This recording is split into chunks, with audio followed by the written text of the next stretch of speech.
নমস্কাৰ প্ৰিয় বন্ধুসকল, পুনৰবাৰ স্বাগত জনাইছোঁ আপোনালোক সকলোৰে মোৰ পিটিশ্যনলৈ। চ' বন্ধুসকল, যিহেতু SSC GD ৰিজাল্টটো যিহেতু দিলেই আৰু সকলোৱে নিজৰ নিজৰ ৰিজাল্টটো পালে আৰু ময়ো নিজৰ ৰিজাল্টটো পালোঁ।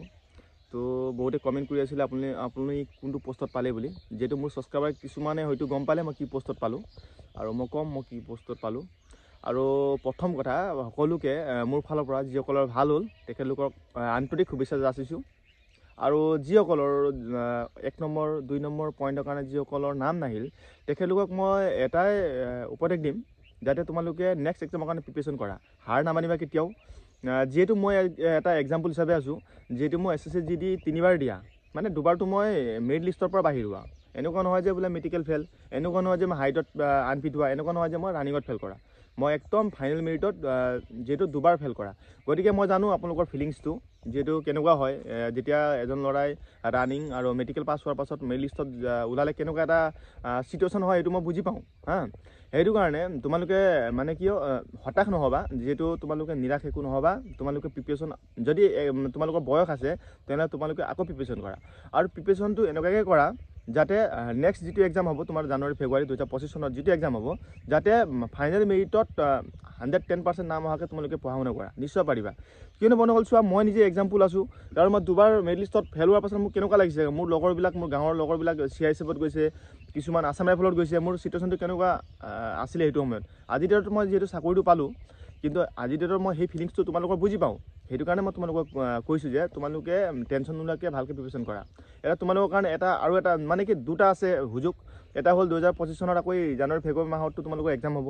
তাৰপাছত আকৌ আহিছে 2026 চনতো তোমালোকৰ কি আহিছে, নটিচ আহিছে, যিহেতু 2026 চনৰো 70-80,000মান ভেকেঞ্চি আহিব মানে। তো চাওক, ইমান ভেকেঞ্চি যিহেতু তোমালোকৰ কাৰণে দিয়ে আছে, তো তোমালোকে এতিয়া কষ্ট কৰা। সেইটো কাৰণে তোমালোকৰ সুবিধা বহুত আছে এতিয়া। তো তোমালোকে ভালকৈ প্ৰিপেৰেশ্যন কৰা, নিশ্চয় সফল হ'বা। কিন্তু হাৰ মানি পিনে আৰু এক্সাম নিদিওঁ, মই বাহিৰত যাম, বেংগলোৰ কেৰেলা যাম, এইবিলাক যে সপোনো নাভাবিবা। সেইটো কাৰণে তোমালোকে প্ৰিপেৰেশ্যন কৰা। আৰু মইতো বহুত এক্সাম দিলোঁ, XYZ বহুত আছে, কিন্তু মই যিহেতু SSCৰে অকল কথা কৈছোঁ, SSCটো মই 2বাৰ ফাইনেল মেৰিটৰ পৰা বাহিৰ হোৱা। আৰু মোৰ ছাবস্ক্ৰাইবাৰকেইটা যিহেতু সুধি আছিলে আপুনি কোনটো পোষ্টত পালে, আৰু মোৰ ছাবস্ক্ৰাইবাৰসকলে সুধি আছিলে কোনটো পোষ্টত দাদা আপুনি চাকৰি পালে বুলি যিহেতু কৈ আছিলে। তো কিছুমান মোৰ ছাবস্ক্ৰাইবাৰকেইটাতো গমেই পালে। তো মই কৈছোঁ শুনক, মই যিহেতু CISF পোষ্টত চিলেকশ্যন হ'বলৈ সক্ষম হ'লোঁ। তো কষ্ট বহুত কৰিছিলোঁ যিহেতু, তো কষ্টৰ বলত যিহেতু চাকৰিটো পাইছোঁ। গতিকে আপোনালোকেও কষ্ট কৰক, চাকৰি আপোনাৰ হাতত আছে। আৰু মেইন কথা চাওক, যিহেতু এবাৰ কাট অফটো বহুত হাই গ'ল, মই যিহেতু কাট অফৰ লিষ্টটো বনাইছিলোঁ তাতকৈ আপোনাৰ 3 নম্বৰ 4 নম্বৰ বেছি গৈছে, মানে ইমান ডিফাৰেঞ্চো নহয়। মই যিটো কাট অফ বনাইছিলোঁ তাতকৈ 3-4 নম্বৰ বেছি গ'ল। আৰু ক'বলৈ গ'লে যোৱা বছৰতকৈ এবাৰ কাট অফটো বহুত বেছি গৈছে, মানে ক'বলৈ গ'লে 89 গৈছে। আমাৰ OBCৰ একেবাৰে ল' কাট অফটো 89 গৈছে BSFত। বাকী আদাৰ কাষ্টৰটো মই ইমান ভালকৈ চোৱা নাই বাৰু। আৰু আৰু মই যিটো পোষ্টত পাইছোঁ তাৰ কাট অফটো আছিলে 93, আৰু 93 আছিলে, 93.100মান কিবা চামথিং আছিলে। তো মোৰ মাৰ্ক আছিলে 96। তো মই ভালকৈ পালোঁ আৰু মোৰ নিজৰ মন পচন্দৰ পোষ্টটো মই পাবলৈ সক্ষম হ'লোঁ। গতিকে ভালো লাগিছে, যিহেতু মই নিজৰ মন পচন্দৰ পোষ্ট পোৱাটো এটা বহুত ডাঙৰ কথা হয়। আৰু এটা কথাই ক'ম, যিসকলে ফেল কৰিছে তেখেতলোকৰ মই বাৰম্বাৰ কৈ আছোঁ যে তোমালোকে হতাশ নহ'বা, কাৰণ তোমালোকৰ চিটুৱেশ্যন মই একচুৱেলি ঝেলি অহা ল'ৰা হয়। সেইটো কাৰণে তোমালোকে প্ৰিপেৰেশ্যন ভালকৈ কৰি থাকা, নিশ্চয় সফল হ'বা। আৰু যিসকলৰ যিহেতু ভাল হৈছে তেখেতলোকে কোনে কোনটো পোষ্টত পালে নিশ্চয় কমেণ্ট কৰি জনাবা, মই কমেণ্টৰ ৰিপ্লাই নিশ্চয় দিম। আৰু 1 নম্বৰ কথা শুনক, যিসকলে মোৰ চেনেলটো প্ৰথমবাৰ আহিছে তেখেতলোকসকলে মোৰ চেনেলটো ছাবস্ক্ৰাইব কৰি বেল আইকন টিপিবলৈ নাপাহৰিব, কাৰণ মই SSC GD ৰিলেটিভ ভিডিঅ' দিবলৈ চেষ্টা কৰিম আৰু আপোনালোকক মটিভেশ্যন ভিডিঅ' দিবলৈ চেষ্টা কৰিম।